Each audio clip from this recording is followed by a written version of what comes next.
할렐루야. 하나님의 큰 은혜가 우리 모든 성도들에게 함께하기를 주님의 이름으로 축원합니다.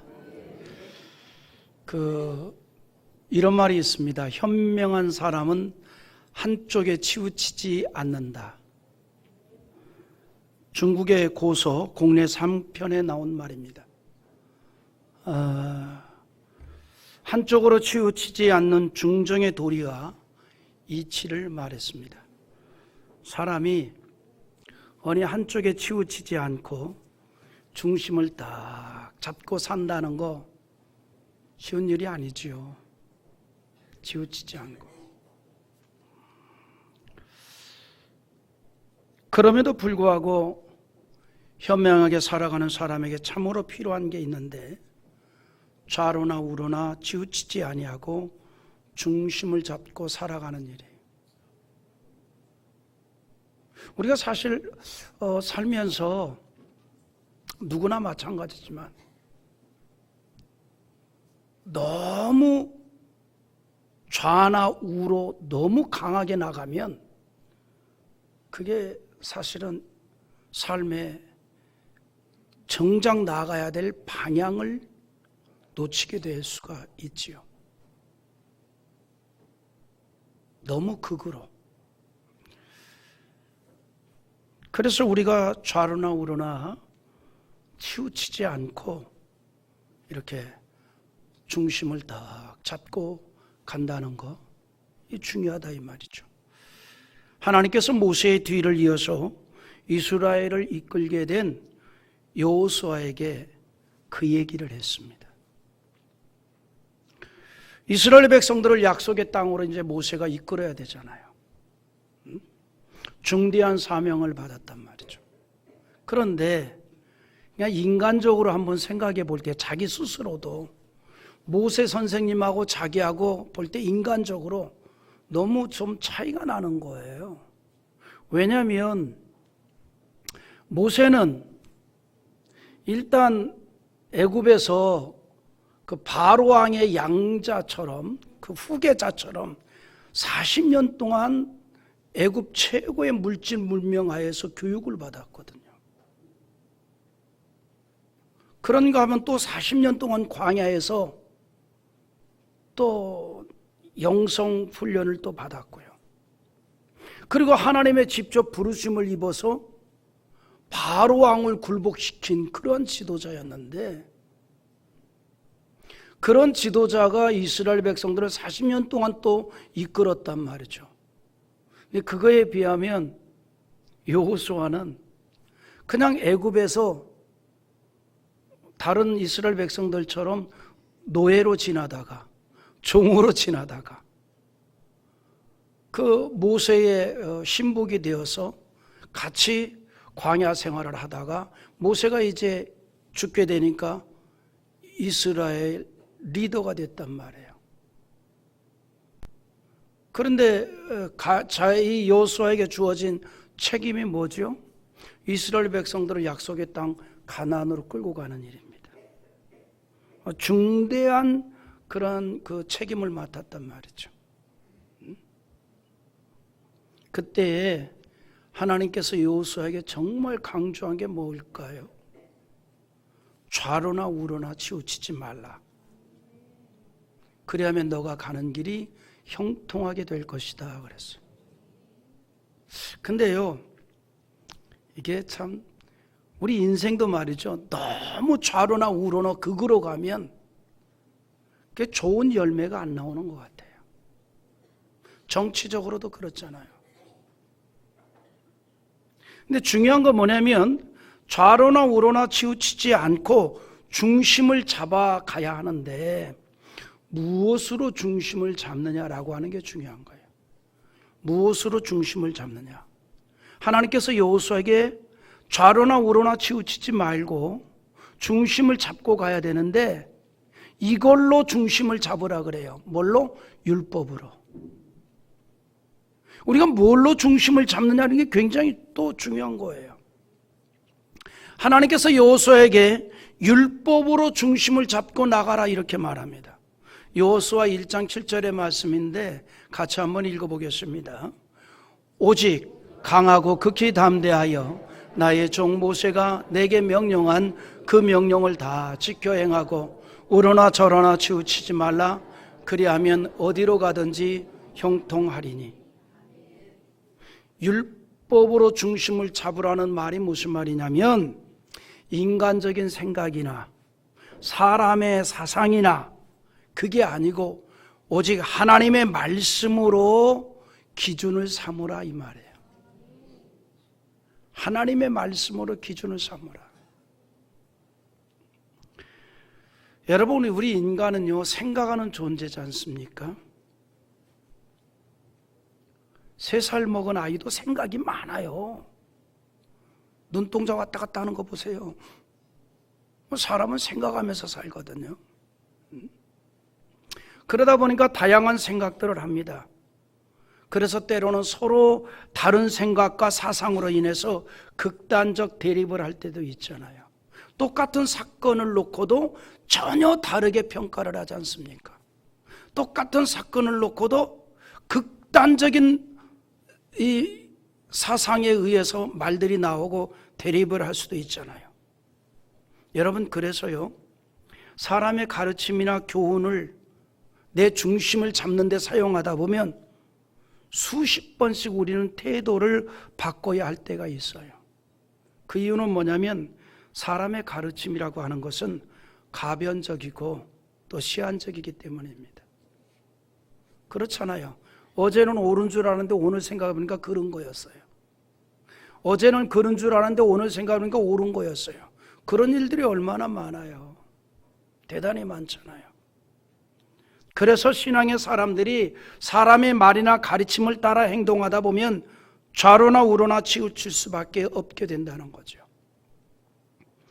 그러나 영원히 변치 않은 하나님의 말씀대로 따르고 살면 치우치지 않게 된다는 겁니다. 그래서 여호수아에게 그 얘기를 한 거예요. 왜냐하면 여호수아가 지도자가 됐는데 그 많은 이스라엘 백성들을 이끌려다 보니까 누군 이 말하고 누군 저 말하고 그럴 거 아니에요. 잘못하면 흔들리지요. 대통령이라도 안 흔들리겠습니까? 얼마든지 흔들릴 수 있지요. 장관을 만나니까 이 말 하는데 퇴근하고 집에 가니까 이 말하고 그럴 수 있거든요. 얼마든지 사람이기 때문에. 여호수아도 그럴 수 있는 거예요. 그걸 하나님께서 아셨던 겁니다.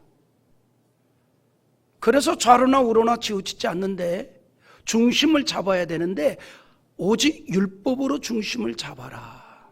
그 얘기를 하는 거예요.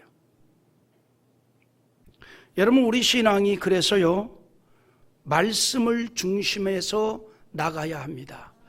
그렇지 않으면 극과 극의 신앙이 될 수 있어요. 다시 말해서 신비주의가 되거나 반대로 이성주의가 될 수 있다 이 말이에요. 물론 결국은 신비주의나 이성주의가 다 인간의 체험과 생각에 중점을 두기 때문에 결국은 인본주의가 될 수밖에 없습니다. 여러분, 우리의 신앙이 잘못되면요 빠지기 쉬운 함정이 있습니다. 함정. 하나는 이성주의고 또 다른 하나는 신비주의예요. 우리 신앙이 잘못하면 이 두 함정에 빠질 우려가 있다는 거죠. 우리는 이성주의 아니면 신비주의 신앙이 될 수 있어요. 이성주의적 신앙이거나 신비적 신앙이 될 수 있다 이 말이죠. 그러나 우리는 이성주의에 빠져서도 안 되고 신비주의에 빠져서도 안 됩니다. 이성주의에 빠지지 말라는 것은 뭐냐면 우리의 이성을 부정하라는 게 아니에요. 하나님께서 우리의 인간에게 이성적 판단력을 일반 은총으로 주었거든요. 그걸 부정하라는 말이 아닙니다. 이성은 사람에게 주어진 기능 중에서 가장 대표적이고 중요한 기능이잖아요. 이성적 판단을 하잖아요. 그래서 여러분 그런 말 하잖아요. 분별력 잃은 사람에게 하는 말이 이성적으로 좀 생각해 보라고 말도 하잖아요. 그런 말 안 해요? 나도 하는데. 조금 좀 그 강단을 떠난 이야기였어. 그 미친놈 같은 놈한테 얘기할 때 뭐라 그래요? 좀 그 미친놈 소리 하지 말고 좀 이성적으로 판단해봐라. 그런 말 안 해요? 안 하는군요. 하나님께서 우리 인간에게 주신 거거든요. 중요한 기능이죠. 그러니까 분별력을 잃은 사람에게 하는 말이 이성적으로 좀 판단해봐라, 이성적으로 생각해봐라 그러잖아요. 응? 보면은 이성을 잃어버리고 길이길이 날뛰는 친구들도 있지 않습니까? 근데 이런 인간의 이성에는 크게 두 가지 기능이 있어요. 하나는 추리적인 기능이고 하나는 비판적 기능입니다. 우리가 오늘을 살면서도 내일을 예측하잖아요. 우리가 내일을 예측하면서 살잖아요. 아침에도 오늘 날씨를 예측하고 뭘 들고 나가요? 우산 들고 나가잖아요. 그러잖아요. 자녀들한테 학교 갈 때 비 올 것 같으니까 우산 들고 가라. 근데 비가 지금 안 오고 있거든요. 근데 이성적으로 추리해 보니 비가 올 것 같아요. 그러니까 우산 들고 가라는 거죠. 그래서 우리가 내일을 대해서 나름대로 예측을 하는 거죠. 그런데 이 예측이 뭐냐면 희망적인 예측을 하여 용기를 갖기도 하고요. 반대로 절망적인 예측을 하여 낙심하고 모든 것을 포기하려고 할 때도 있습니다. 여러분, 자살하는 사람 왜 자살해요? 예측을 잘못해서 그런 거예요. 내일에 대해서 이성적으로 예측을 했어요. 근데 생각해 보니까 캄캄한 거예요. 빛이 안 보이는 거예요. 그러니까 자꾸 한강다리를 찾는 겁니다. 그래서 우리나라 한강다리마다 무슨 말들이 그렇게 많이 적혀 있는지 몰라요. 어떤 외국인이 와가지고 한강다리를 밤에 보니까 경관이 너무 아름답대요. 우리나라 그 한강다리들마다 전부 그 불빛 조명으로 그렇게 아름답거든요. 밤에 보면. 그래 낮에 한번 가고 싶었더니 글씨가 너무 많이 쓰였더니 이게 무슨 글씨냐 그래. 뭐 지혜로운 사람 그렇게 용기 있게 힘차게 살자라고 하는 비전을 적어놓은 글이다 그래.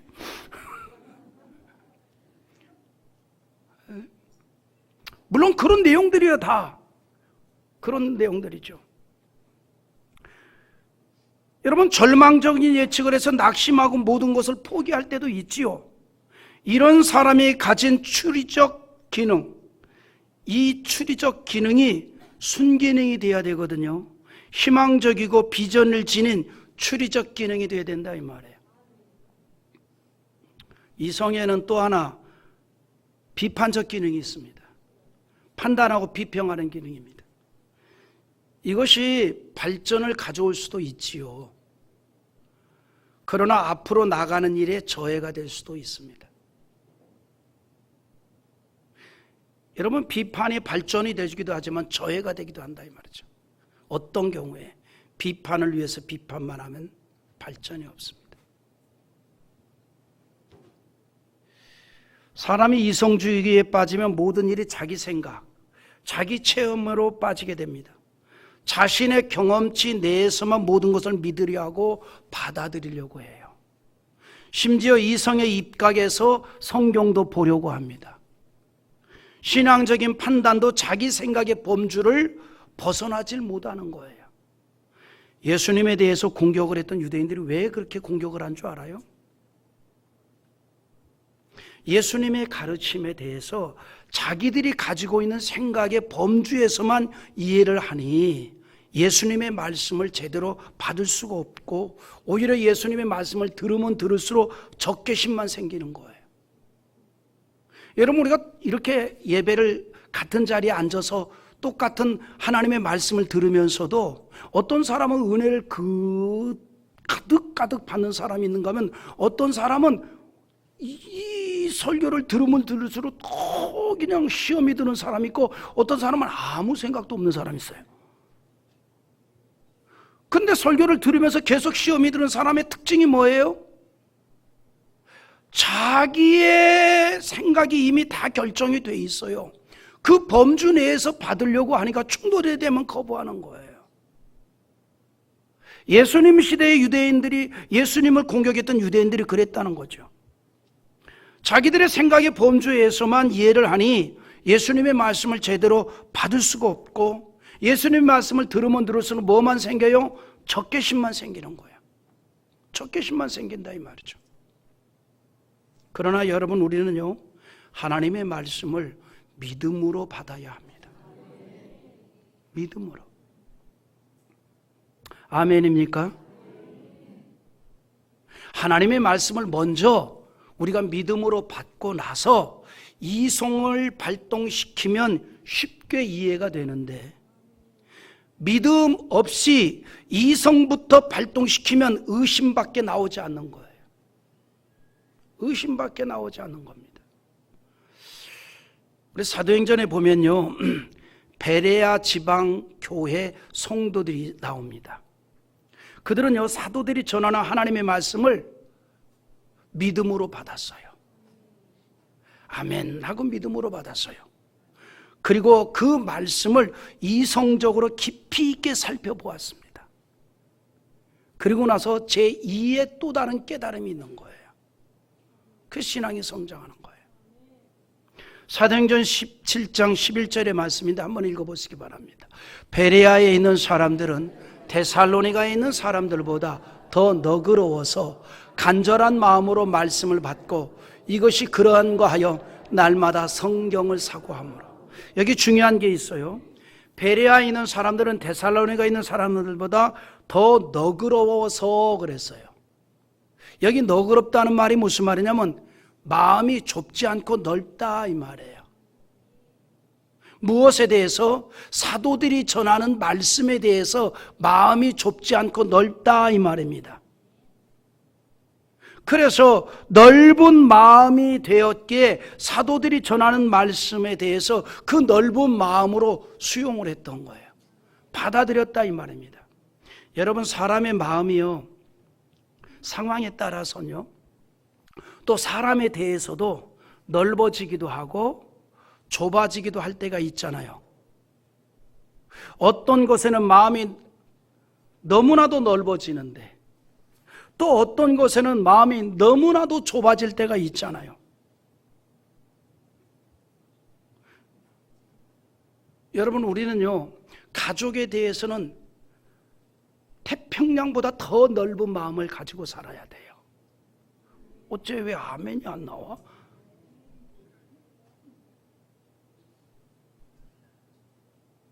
그래요. 그냥 그 가족에 대해서 어린아이 오줌줄기 맞게 좋게 사십시오.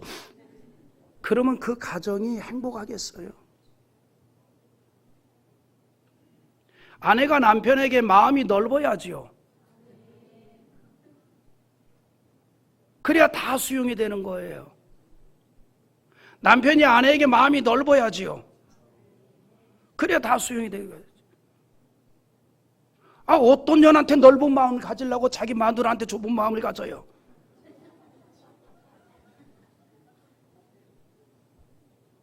자기 부인한테 넓은 마음을 가져야지. 자기 부인한테는 좁은 마음을 갖고 그냥 세상에 나가가지고 넓은 마음을 가지면 세 글자밖에 안 되는 거예요. 참 아내가 말을 못하겠네. 미친놈이지 뭐.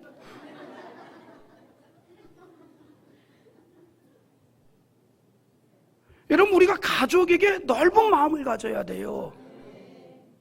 아멘입니까? 그래야 우리가 가족을 다 끌어안고 살아가는 거예요. 아멘입니까?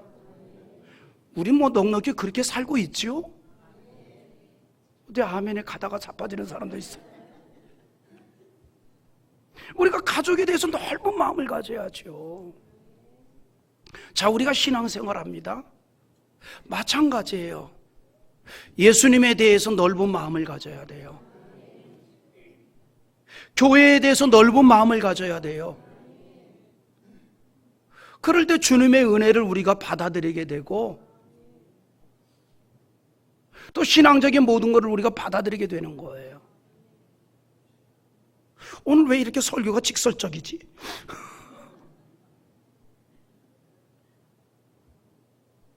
우리는요, 신앙적인 일에 넓은 마음이 되어야 합니다. 하나님의 말씀에 넓은 마음이 되어야 해요. 하지만 원수 마귀는 우리를 향한 우리의 마음이 자꾸 좁아지도록 만들어요. 우리가 이것을 신앙으로 극복할 수 있어야 합니다.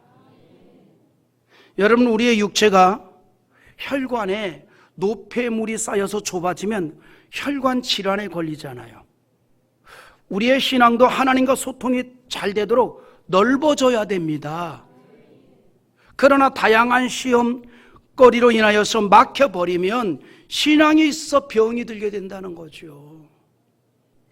예를 들어서 이성주의에 살면 신앙의 병이 들 수 있어요.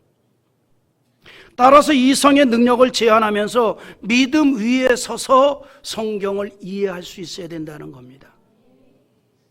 이성은 우리가 하나님을 찾고 성경을 이해하는데 대단히 중요한 역할을 하는 기능입니다. 다만 전제하는 게 있어요. 믿음으로 이성이 다스려질 수 있어야 합니다. 그래서 파스칼이 이성주의를 경계하면서 했던 말이 있습니다. 이성을 십자가에 못 박는 것이 신앙이다. 이성을 십자가에 못 박는 게 신앙이라는 거예요. 이성주의가 너무 앞서면 믿음으로 모든 걸 받을 수가 없기 때문입니다. 그래서 이성주의에 빠지면 인본주의가 되는 거예요.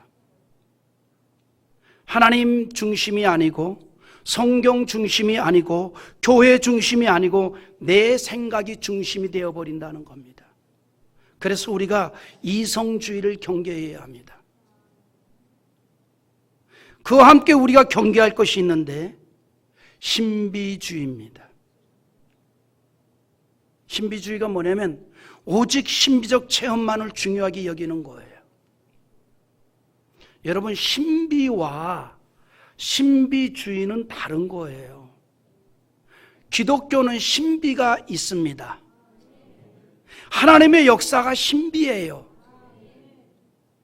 그러므로 사도 바울이 하나님의 신비를 좀 알았으면 좋겠다, 하나님의 신비에 대해서 알기를 원한다 그랬어요. 로마서 11장 25절 한번 읽어볼까요? 한번 시작. 형제들아, 너희가 스스로 지혜 있다 하면서 이 신비를 너희가 모르기를 내가 원하지 아니하노니 이 신비는 이방인의 충만한 수가 들어오기까지 이스라엘의 더러는 우둔하게 된 것이라. 여기 뭐라는 거 아니? 이 신비를 너희가 모르기를 내가 원하지 아니하노니. 그러니까 하나님의 역사의 신비에 대해서 좀 알았으면 좋겠다 이 말이에요. 하나님의 역사가 신비예요. 그러나 내가 얻은 신비적 체험만을 소중히 여기고 그것만을 붙잡고 나아가면 신비주의가 되는 거예요. 결국은 인본주의에 빠지게 됩니다. 꿈에 관한 이야기만 자꾸 해대고 말이죠. 그래서 이성주의와 신비주의는 둘 다 인본주의가 된다는 거죠. 모든 것이 내가 중심이 되어지는 겁니다. 내 이성으로 이해되어야만 믿고 내가 체험한 것만 믿기 때문에 인본주의가 되는 거예요. 우리 신앙은 하나님을 중심하는 신본주의가 되어야 합니다. 하나님을 중심으로 하여 생각하고 판단하고 행동하는 근거가 되자는 거예요. 그런데 우리가 이처럼 신본주의가 되어서 하나님을 중심하는 신앙이 되도록 우리의 마음에 감동을 주고 영적인 힘을 주시는 은혜로운 역사가 성령님을 통해서 이루어집니다.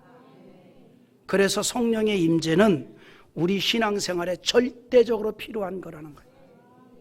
성령의 임재, 우리 신앙에 절대적으로 필요하다 이 말입니다.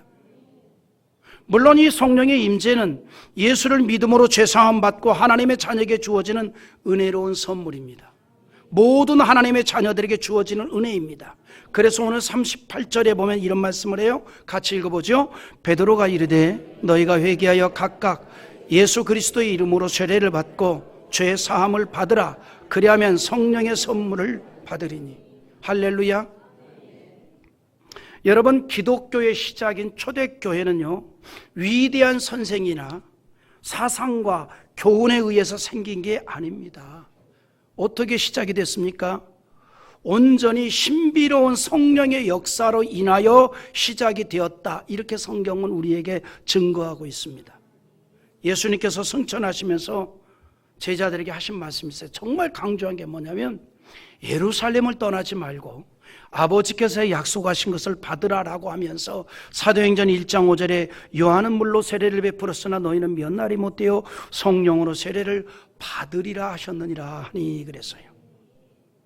예수님께서요 승천하면서 제자들에게 두 가지 명령을 합니다. 첫째, 예루살렘을 절대 떠나지 말아라. 둘째, 성령을 기다려라. 근데 예루살렘을 절대 떠나지 않는 이유는 뭐냐? 성령 받을 때까지 떠나지 말라는 거예요. 예루살렘을 떠나지 말고 오직 성령의 임재를 기다려서 성령을 받는 자가 되라 이렇게 말합니다. 그런데 사실은요 그 예루살렘을 떠나지 말라 하는 주님의 말씀이 제자들에겐 대단히 부담되는 얘기예요. 왜냐하면 제자들에게 예루살렘은 좋은 추억의 장소가 아닙니다. 좋은 추억의 장소가 아니에요. 예루살렘은 예수님이 십자가에 달려 죽으신 곳이고 3년 동안이나 따라다녔던 제자들이 예수를 배신했던 곳이 바로 예루살렘입니다. 다시 말해서 예수님의 제자들에게 있어 예루살렘이라는 동네는 무엇이 생각나느냐? 예수에 대한 배신이 생각나는 장소예요. 실패의 장소라 이 말이죠. 그런데 예수님은 그곳을 떠나지 말고 그곳에서 약속하신 성령을 받을 것을 말씀합니다. 아마 제자들은 스스로 생각했을 거예요. 참 예루살렘보다는 차라리 주님을 처음 만났던 갈릴리 해변을 해서 기다리라 그러지. 그렇잖아요. 여러분 갈릴리 해변 이야기를 하면요 제자들이 신이 났을 거 아니에요. 거기서 막 은혜 받았고 나를 따르라 내가 너로 말미암아 사람 낚는 어부가 되게 하리라 하니까 베드로 같은 경우에는 즉시 배와 그물을 덜어주고 주님을 따랐어요. 우리 이런 거 있잖아요. 신앙적인 얘기할 때도 막 그냥 예전에는 막 금식도 막 일주일씩 하고 막 예전에는 정말 그냥 부르짖어 기도도 하고 그런 얘기할 때 막 신이 나서 하잖아요. 에? 어떤 분은 그래요. 그런 적이 있었어요? 그런 얘기할 때 신이 나서 얘기하잖아요. 에? 영적으로 그래도 즐거웠던 그날, 기쁨으로 섬겼던 그날. 아멘입니까? 제가 호떡을 참 좋아하는데 요즘 호떡을 왜 김 장로님이 안 사오는지 몰라요. 그런데 이 호떡을 좋아하게 된 동기가 있어요. 제가 처음 그 오랜 옛날에 처음 그 전도사 사역을 시작할 때 때로는 그걸로 끼니를 해결했단 말이에요. 근데 그때 너무 행복했어요. 세상 모든 걸 다 가진 것 같았다고. 그때 제가 즐겼던 불렀던 그 복음성가가 주님 뜻대로 살기로 했네. 주님 뜻대로 살기로 했네. 주님 뜻대로 살기로 했네. 뒤돌아서지 않겠네. 2절도 있어. 세상 등지고 십자가 보내.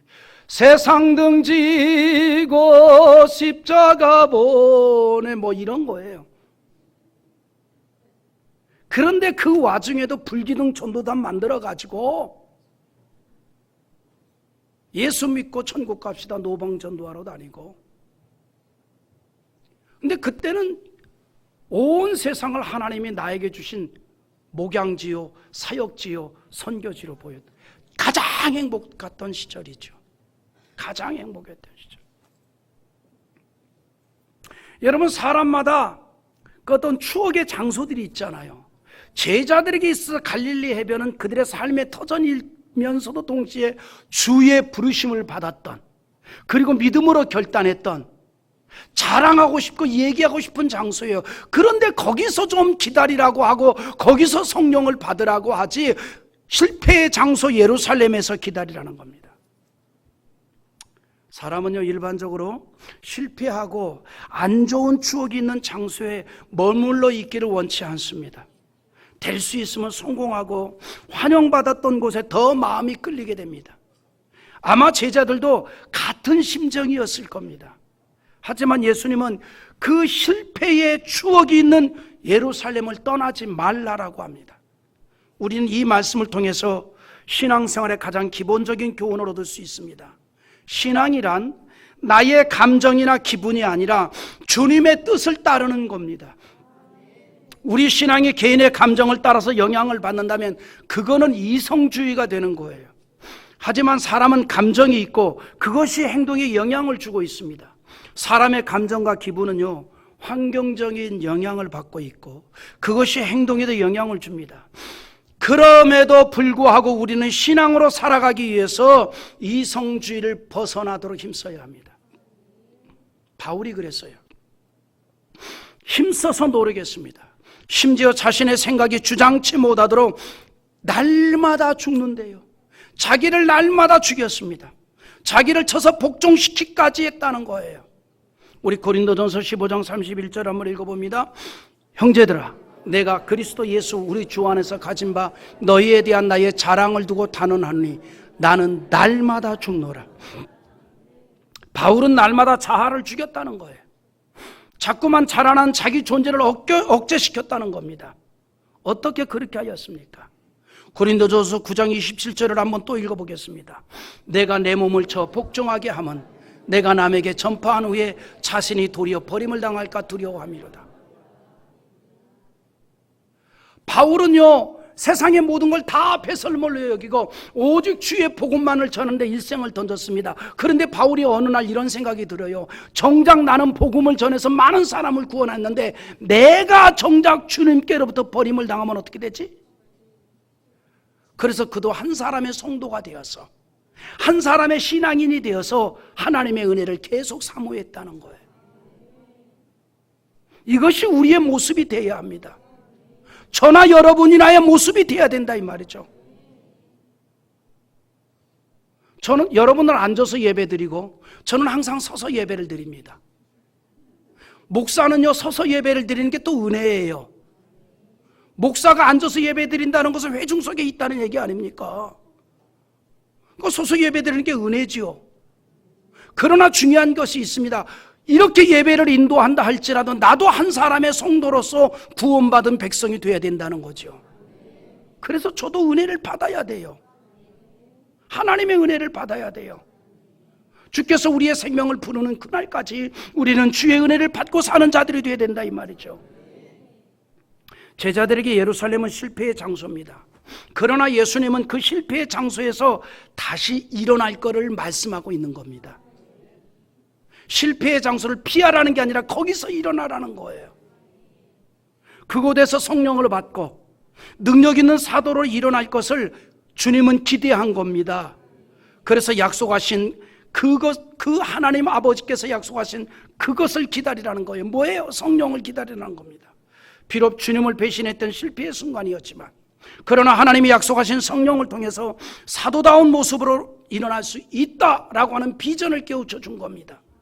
실패의 기억이 있는 그 장소이지만 그곳에서 하나님의 영을 통해서 제자들은 달라지게 될 것이라는 사실을 예수님은 알았던 겁니다.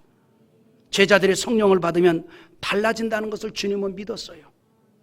그래서 예루살렘을 떠나지 말고 기다리라는 겁니다. 여러분, 우리도 마찬가지입니다. 성령으로 충만하면 하나님의 사람으로 완전히 바뀌게 되는 거예요. 믿음의 사람으로 바뀌게 되는 겁니다. 또 한 가지 예루살렘이 우리에게 주는 영적 의미가 있습니다. 예루살렘은 예수님께서 우리를 위해 고난당하신 바로 그곳입니다. 또 하나 성전이 있는 곳입니다. 그래서 예루살렘은 오늘날 교회를 상징합니다. 교회는 그리스도의 몸이에요. 예수님께서는 하늘로 승천하시고 그의 몸으로 이 땅에 교회를 남겨놓고 교회를 통해서 여전히 주님의 사역을 이루어 나가는 겁니다. 우리는 주님의 몸이 되는 교회를 통해서 하나님을 만나고 신앙적 위로를 받고 소망을 받게 됩니다. 그래서 우리가 교회를 통해서 은혜도 받고 성령도 받아야 되는 거예요. 여기에 기독교의 본질이 있습니다. 성령을 하나님의 영 혹은 그리스도의 영으로 말합니다. 그래서 성령을 받게 되면 육신으로 오신 그리스도에 대해서 알게 되는 거예요. 우리는 그래서 성령을 받아야 합니다. 성령이 임재한 삶이 되어야 한다는 거예요. 성령은 우리에게 하나님의 일을 믿게 합니다. 예수님의 사건을 믿게 하는 것입니다. 우리가 깨닫는 기독교의 교리는 철학이 아니고 지식도 아닙니다. 이것이 바로 성령의 능력으로 이루어지는 믿음이라는 사실입니다. 이처럼 기독교의 진리는 이성적 지식으로 배워지는 것이 아니라 성령으로 말미암아 깨달아지고 믿어지는 겁니다. 사도 바울은 고린도전서 2장 10절에서 이렇게 말합니다. 우리 한번 나같이 읽어봅니다. 오직 하나님이 성령으로 이것을 우리에게 보이셨으니 성령은 모든 것 곧 하나님의 깊은 것까지도 통달하시느니라. 할렐루야. 성령이 우리에게 임재하심으로 하나님에 대해서 알게 하십니다. 그래야 더욱 하나님을 중심하는 신앙이 되게 합니다. 그러므로 신앙생활에 성령이 함께해야 된다는 거예요. 성령의 임재가 없는 성경의 지식은 냉랭한 가슴에 교만함만 쌓이게 합니다. 때문에 반드시 성령이 함께해야 한다는 거죠. 지식에 성령의 역사가 없으면 그것은 철학에 불과합니다. 추상적 이론에 불과합니다. 성령을 능력이라고 말하는 것은 그것 때문입니다.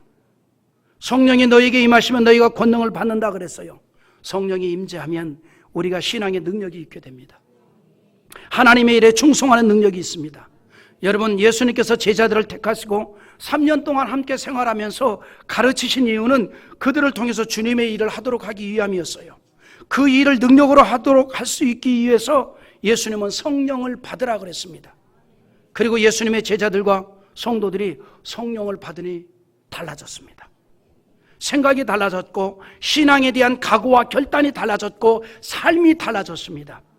약속하신 성령의 임재를 기다리던 12제자와 120명의 성도들이 모두가 다 성령을 받았어요. 여러분, 초대 예루살렘 교회의 출발이 너무 좋았어요. 초대 예루살렘 교회 이 출발이 12제자와 그리고 120명의 성도들인데 그 모든 성도들이 단 한 사람도 성령 받은 사람이 없이 다 성령을 받았어요. 이게 좋았다는 겁니다. 우리 사도행전 2장 3절과 4절 한번 읽어봅시다. 시작. 마치 불의 혀처럼 갈라지는 것들이 그들에게 보여 각 사람 위에 하나씩 임하여 있더니 그들이 다 성령의 충만함을 받고 성령이 말하게 하심을 따라 다른 언어들로 말하기를 시작하니라. 여기 보니까 각기 성령이 그들에게 임했다는 겁니다. 이후에 예루살렘 교회의 복음운동이 폭발적으로 일어났습니다. 예루살렘은 제자들에게 실패의 장소였지만 성령이 임재하니 하나님의 능력이 크게 나타나는 장소가 되었습니다. 이제는 잊고 싶은 장소가 아니라 간직하고 기억하고 싶은 장소가 되었어요. 이 땅의 모든 교회의 모 교회가 출발되게 되었습니다. 복음을 들은 사람들이 일시에 3,000이나 회개하고 세례를 받는 놀라운 일들이 일어납니다. 41절에 보면 그 말을 받은 사람들은 세례를 받음에 이날에 신도의 수가 3,000이나 더하더라. 이 사건이 오순절 성령 충만 받은 이후에 일어난 사건입니다. 3,000여나 되는 사람들이 일시에 회개하고 세례를 받고 하나님의 자녀가 됐습니다. 예수님의 제자가 됐습니다. 그리하여 예루살렘 교회가 창립이 된 거예요. 그렇다고 3,000이나 세례를 받은 성도들의 신앙이 희미하지 않았습니다. 철저하고 분명한 신앙적의 모습을 보였습니다. 그게 바로 42절의 결론입니다. 한번 읽어보고 마칩시다. 그들이 사도의 가르침을 받아 서로 교제하고 떡을 떼며 오로지 기도하기를 힘쓰니라. 그러니까 3,000명이 일시에 회개를 했다 41절에. 그런데 그들이 42절에 이런 신앙생활을 하더라는 거예요. 희미한 신앙생활한 게 아닙니다. 철저히 주님을 중심하는 그런 신앙생활을 했다는 겁니다. 신앙적인 가르침에 철저하게 순종적이었어요. 성도들과의 좋은 교제가 있었어요. 하나님과의 교통을 위해서 기도하는 일에도 힘썼다는 것입니다. 그래서 예루살렘 교회가 하나님의 능력이 나타나는 교회가 되었습니다. 스데반 집사와 같은 순교자가 나올 수 있었던 거예요. 이 모든 일이 성령의 임재 이후에 일어났습니다. 그래서 우리 신앙에 있어서 성령의 임재는 절대적입니다. 우리는 반드시 성령으로 충만해야 하고 성령 충만한 교회가 되어야 합니다. 우리가 성령을 받아야 하고 교회가 성령 충만하면 이 시대에 하나님의 능력을 나타내는 성도가 되고 교회가 될 것인데 오늘 우리 교회가 그런 교회가 될 수 있기를 주님의 이름으로 축원합니다.